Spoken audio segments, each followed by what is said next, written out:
Comemoramos hoje os 40 anos do 25 de Abril, mas importa referir que esta revolução não começou apenas neste dia, há 40 anos atrás, mas sim foi o culminar de um processo que germinou as condições que permitiram o levantamento militar do 25 de Abril de 1974. A ação popular, que em ligação estreita com os militares patriotas, conferiram o caráter da Revolução de 25 de Abril. As conquistas económicas e sociais, políticas e culturais, que deram conteúdo ao regime democrático e a resistência heroica ao processo contra-revolucionário iniciado em 1976, são indissociáveis da ação coletiva dos trabalhadores e do povo português. Assim, no 40º aniversário do 25 de Abril, impôs-se fazer o registro e a avaliação dessa ação coletiva, para que a grandeza dessa participação impulsione a continuação da luta visando inverter a política de desastre nacional. Impõe-se recordar as conquistas de Abril, não só para os mais novos, que são levados a pensar que sempre foi assim, como até para os que viveram as amarguras do fascismo e que refletem uma certa amnésia, isto no quadro de uma campanha ideológica que é em contraponto aos valores de Abril, da amizade, da fraternidade e da solidariedade propiciadoras da participação e da ação coletiva. Promove o culto do individualismo e do egoísmo, da inveja e da violência, da crescente cariz fascisante, num quadro mais amplo da globalização capitalista. E não é fácil fazer hoje aqui toda a história do caminho trilhado que nos trouxe ao 25 de Abril, sobretudo porque não podemos nem queremos, como muitos desejam, limitar-nos simplesmente a recordar o passado, dado que, para nós, o 25 de Abril não é apenas uma data a reter, pois consubstia a arrancada decisiva para a construção de uma nova vida coletiva da democracia, de paz, de tolerância, de progresso e, sobretudo, de liberdade e justiça social. É um facto que a Revolução dos Cravos nos garantiu a liberdade de expressão, de reunião, de associação, de imprensa, sindical e o direito à greve, as eleições livres, a livre formação de partidos políticos, o fim das guerras coloniais, a melhoria das condições de salários, o 13º mês e o subsídio de férias, a generalização das pensões, a instituição do salário mínimo e do subsídio de desemprego, a igualdade de direitos entre os homens e as mulheres, a existência de um poder local democrático, plural, autónomo, não dependente do poder central, com lugar próprio na organização democrática do Estado. Mas um facto irrefutável, também que os portugueses durante 48 anos sofreram, sob o jugo de uma ditadura que os condenou a viver no país mais atrasado da Europa ou a terem de emigrar em condições quase sempre penosas. Tiveram de assistir, impotentes, às injustiças por mais flagrantes que fossem, sob pena de se perderem no aljube ou no tarrafal. Foram forçados a ver os seus filhos a partir para as injustas guerras coloniais. Assistiram ao domínio absoluto dos monopolistas e latifundiários sobre a economia nacional, tendo como resultado visível a formação acelerada de algumas fortunas e a depauperação do nível de vida e o atraso cultural e cívico da população. Porém, se os objetivos do 25 de Abril corresponderam e cada vez mais correspondem aos anseios da população e do país, não corresponderem nem correspondem aos dos senhores dos monopólios e dos latifúndios que o dominavam.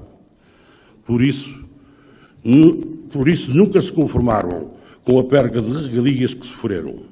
E aí estão a diabolizar o 25 de Abril, a atacar as conquistas que a população julgava como adquiridas, a branquear o período negro da ditadura.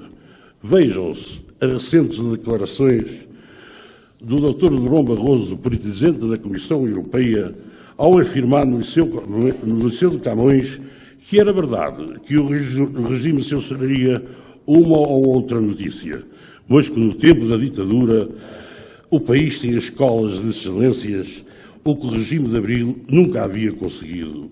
E esqueceu-se, Sua Excelência, que chegasse ao liceu, que nessa altura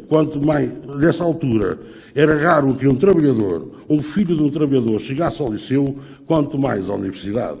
E esqueceu-se Sua Excelência de dizer que, nessa altura, mais de um quarto da população portuguesa era analfabeta. Esqueceu-se Sua Excelência de dizer que, nessa altura, a escolaridade obrigatória exigida aos rapazes era a 4ª classe e às raparigas a 3ª.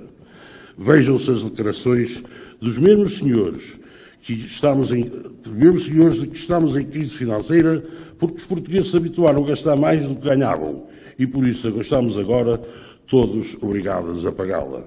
É possível que, num caso ou noutro, isso tenha acontecido, mas, na generalidade, nada mais falso. O facto é que o poder económico, ou ainda mais grave, o poder parasita e especulador que nada produz, o poder financeiro, apoderou-se do poder político e este apenas governa em obediência às regras que esse se impõe. Daí a desindustrialização, o abandono do aparelho produtivo, quer na agricultura, quer nas pescas, as privatizações e as cedências à União Europeia, os contratos swap, os contratos das parcerias públicas ou privadas, os processos do BPN e do BPP, as incompetências, as fraudes, as falsificações e os favorecimentos. Esses, sim, levaram o país quase à bancarrota. Por isso, Portugal não tem apenas de mudar de governo, mas, sobretudo, de política. Não é possível prosseguir esta política de austeridade cega, de corte nos salários e nas pensões de reforma, de mais cortes no direito dos portugueses à educação, à saúde, à justiça, dos mais ataques à segurança social e à proteção social, no desemprego e na doença, e de mais despedimentos da administração pública, de mais privatizações em empresas estratégicas para a economia nacional. E não é mais possível permitir que o trabalho esteja apenas sujeito à lei da oferta e da procura, atirando cada vez mais jovens e menos jovens para a imigração. Impõe-se-nos que, para que possamos voltar a trilhar os caminhos previstos da nossa Constituição, que traduzem a vontade dos que fizeram a Revolução dos Cravos, renegociemos a dívida nos seus montantes, juros, prazos e condições de pagamento. Procuraremos aumentar o valor do nosso PIB, procedendo à industrialização da agricultura como nas pescas. Revalorizemos os salários e as pensões, defendamos as soluções sociais do Estado, iniciemos uma política de afirmação justa da nossa soberania e do primado dos interesses nacionais. Levemos a cabo uma política orçamental de luta ao despesismo e às despesas sepultuárias. Intentemos uma política fiscal que, enquanto necessário, eleve a tributação do grande capital e diminua a coleta sobre os rendimentos dos trabalhadores e das pequenas e médias empresas. Não precisamos, hoje, do novo 25 de Abril.